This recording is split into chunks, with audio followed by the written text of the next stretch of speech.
Hello Internet people, my name is Rick and welcome to my first tutorial.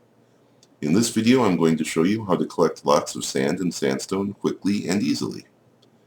I'll tell you what you need, how to get started, some problems you might have, and why this system is better than others.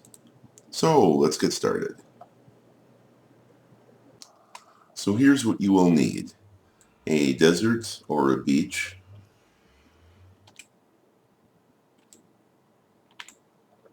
you'll need some torches, and a pick of some kind.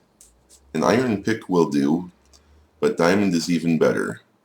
If it's enchanted, that's even better still, but you don't want anything beyond efficiency 3. The reason for this is sandstone is kind of soft, and it gets too easy to break blocks that you don't mean to if you have more than efficiency 3, so efficiency 4 or 5. I find efficiency 3 is really ideal. Optionally, you might want to bring a chest, or alternately wood to make chests with, and an ender chest will allow you to carry more sand and sandstone back and forth. To get started with this method, you need to cut into the desert a trench that is 6 blocks long. Go down until you reach sandstone, and then go 1 block even lower than that. I like to put the torches and the pick right next to each other in my inventory so I can switch back and forth easily. Now the trick is, you knock out the lower row of blocks and you put the torches not down on the bottom, but touching the sides of the block. And you'll see why this is really handy. So basically I'm using the torch trick to collect lots of sand, but I'm going to do it in a very efficient manner.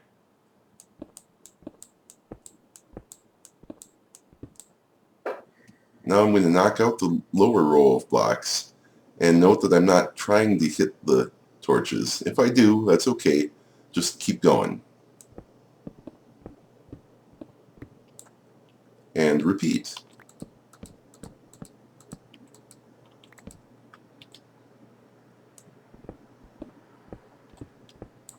Okay, I made a mistake. I missed this one. That's okay. If you make any mistakes, don't worry about it. Just keep on going.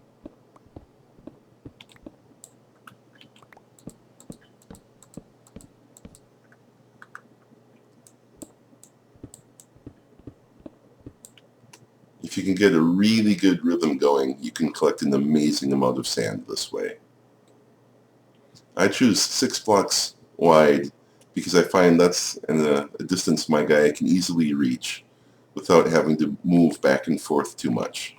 Every time you're doing this, you're basically wasting your time.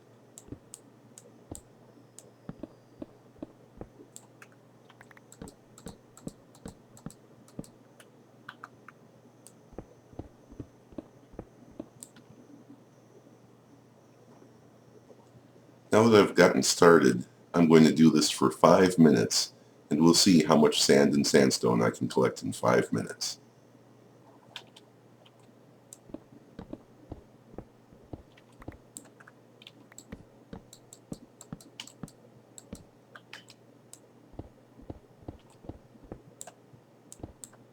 Alright, it's been roughly 5 minutes. Let's take a look at how much stuff I've collected.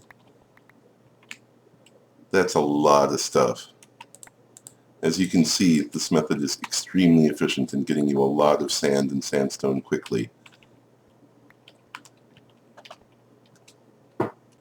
So here's what the trench looks like after just 5 minutes, give or take. As you can see, I've displaced a huge volume of sand, and it's now all in my inventory. This is why it's extremely handy to have a couple of extra chests to put this in, so that if you need more than that, you can just keep right on going. Let's talk about some of the problems that you might have while doing this. One thing that can happen is you can run into a lake, and my advice would be just stop there. Don't fight with the water. Don't bother blocking it up or anything like that. Just change direction, turn 90 degrees and start going a different direction.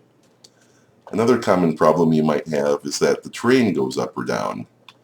And my advice for that is just go with it. Obviously, you have to put the torch where the sand can fall on it. If the block goes up one, move the torch up one.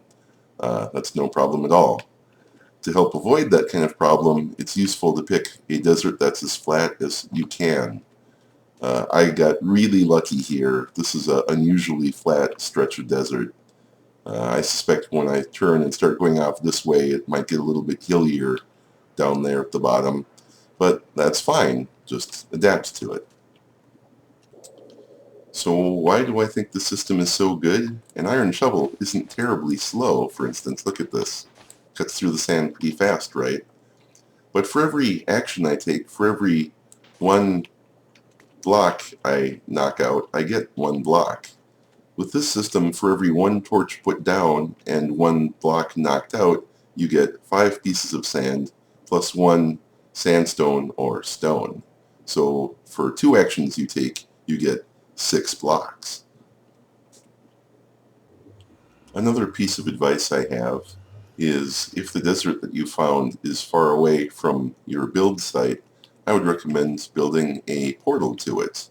If you do not know how to reliably make portals connect to each other, let me know in the comments below so I can make a tutorial about that.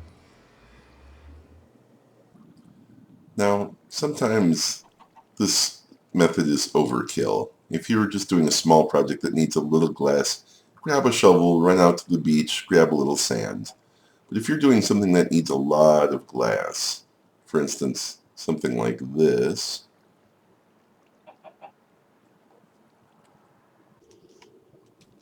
or this, then I highly recommend using my system because it will save you a lot of time.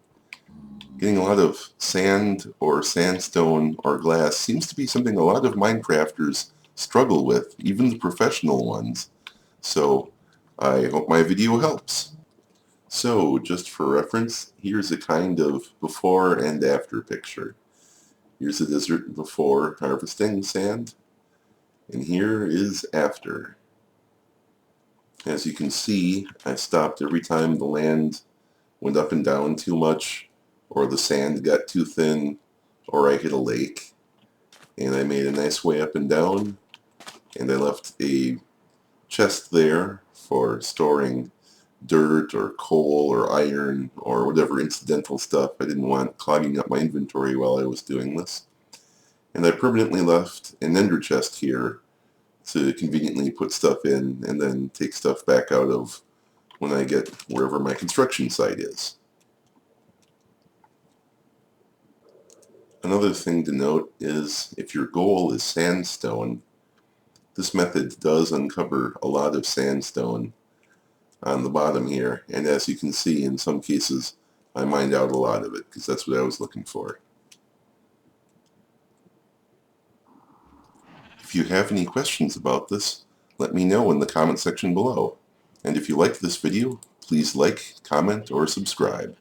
Bye-bye!